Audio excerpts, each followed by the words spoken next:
Hello everyone, welcome back to another video. Today I will show you how to add Facebook link to YouTube channel. So for this you can just open the YouTube app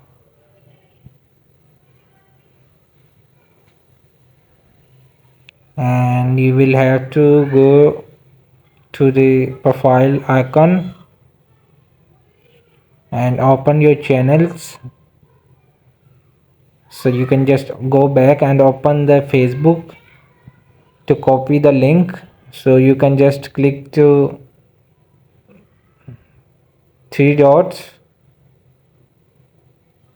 and scroll down a little bit to find your profile link. So you will copy your link and go back and open the YouTube app